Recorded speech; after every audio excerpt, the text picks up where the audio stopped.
آپ یہ سوالات سے کرو نا ادھر سے کرتے تھوڑا بولو.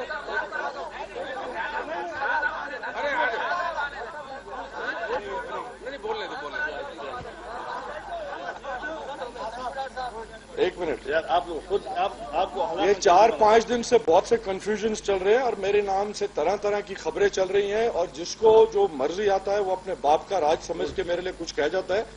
اب میں آپ لوگوں کو سب کو اوپن یہ فورم دے رہا ہوں، جتنا مرضی آپ کی صحافت کے لحاظ سے سوال میرے سے کرنا چاہیں، اور میں لا الہ الا اللہ سے سب سچ بولوں گا. بولیں. شاہ صاحب میں نہیں ہوں بھائی، میں مرزا ہوں. جی جی ایک منٹ چھوڑو نا یار. شاہ جی ہاں جی.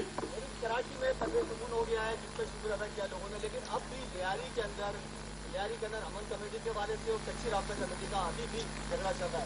آج صفدر راجو صفدرگی نے باقاعدہ الزام لگایا ہے ڈاکٹر ذوالفقار مرزا پہ، وہ پشپنائی ابھی بھی کر رہے ہیں امن کمیٹی والوں کی. امن آج لیاری میں اب تک امن بحال کیوں نہیں ہو سکا؟ اب تو میں منسٹر نہیں ہوں، اب ڈاکٹر ذوالفقار مرزا ہوں. میں ہر کیپیسٹی میں جب تک میں زندہ ہوں بدماشوں، کرمنلز، مرڈررز، بھتہ خوروں کے خلاف میں کام کرتا رہوں گا.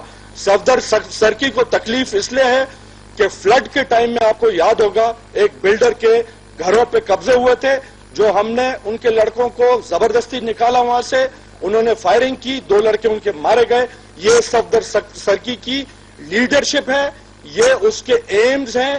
اور ابھی صفدر سرکی کو اس لیے تکلیف ہوئی ہے کہ اس کا رائٹ ہینڈ مین جو اس کے طرف سے قبضوں پہ بیٹھتا تھا، سہیل ابڈو، وہ پکڑا گیا ہے وتھ ویپنز. بینک ڈکیتی کرنے والا تھا، اس کی پوائنٹیشن پہ بہت سا اسلحہ نکلا ہے. یہ تکلیف ہے. یہ اگر تکلیف صفدر سرکی کو، صفدر سرکی کے حواریوں کو اگر ہوگی تو میں یہ تکلیف روز دیتا رہوں گا. مرزا صاحب آپ نے کہا کہ میں سچ بتاؤں گا، مگر آپ کے متعلق کچھ باتیں سامنے آ رہی ہیں کہ آپ نے افاق احمد سے ملاقات کی ہے اور ایم پی حقیقی کو آپ شہر میں دوبارہ منظم کر کے لا رہے ہیں. میں نے 1 دفعہ نہیں، میں نے خدا کی قسم 2 دفعہ کی ہے ملاقات. پہلی دفعہ میں نے ملاقات کی جب گورنر صاحب یہاں تھے اور میں چھٹی پہ نہیں گیا تھا، میں منسٹر تھا. ملاقات کر کے میں گورنر ہاؤس گیا، نیکسٹ ڈے میٹنگ تھی کور کمیٹی جو بورڈ کمیٹی ہو گئی تھی بعد میں اس کی، وہاں پہ تو ادھر مجھے بڑے سیان پتی کر کے گورنر صاحب اپنے چیمبر میں لے گئے اور میرے منہ میں وہ ڈالنا چاہتے تھے سینٹنس کہ آپ تو نہیں ملے نا ان سے آفاق سے. میں نے کہا کون کہتا میں نہیں ملا؟ میں تو ملا ہوں، بالکل میں ملا ہوں اور میں ملتا رہوں گا. وہ میرا قیدی ہے، میں جیلز کا منسٹر ہوں، میں گیا ہوں ملنے اور میں ملتا رہوں. میں ابھی بھی چند دن پہلے بھی میں ملا ہوں.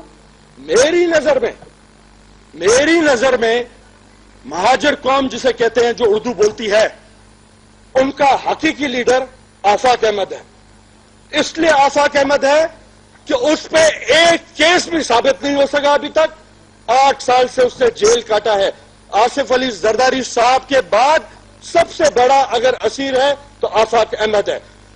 اگر آفاق احمد کرمنل ہے، خراب ہے، بدماش ہے، بھتہ خور ہے، اگر اس نے ماؤں کی گودیں اجاڑی ہیں تو اس سے 100 دفعہ زیادہ الطاف حسین بدماش ہے، کرمنل ہے، اس سے زیادہ جو ہے ماؤں کی گودیں اجاڑی ہیں.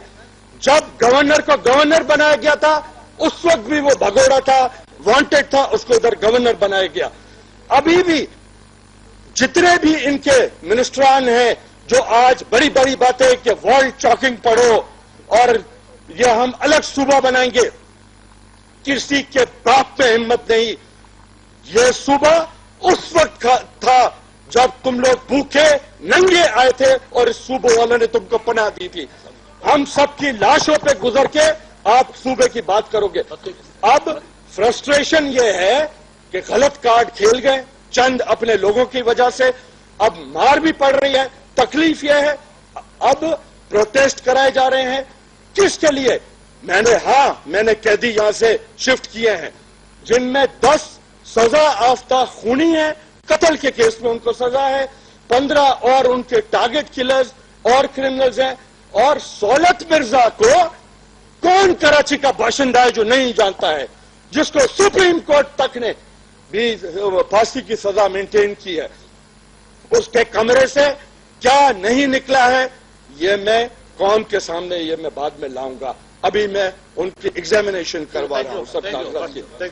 تو اب میں کراچی والوں کو اسپیشلی اور حیدرآباد والوں کو اپیل کرتا ہوں، آپ اپنی خاطر، پاکستان کی خاطر، کراچی کی خاطر، اپنے معصوم بچوں کی خاطر اٹھ کھڑے ہوں اور ان کم بختوں سے اپنی جان چھڑائیں.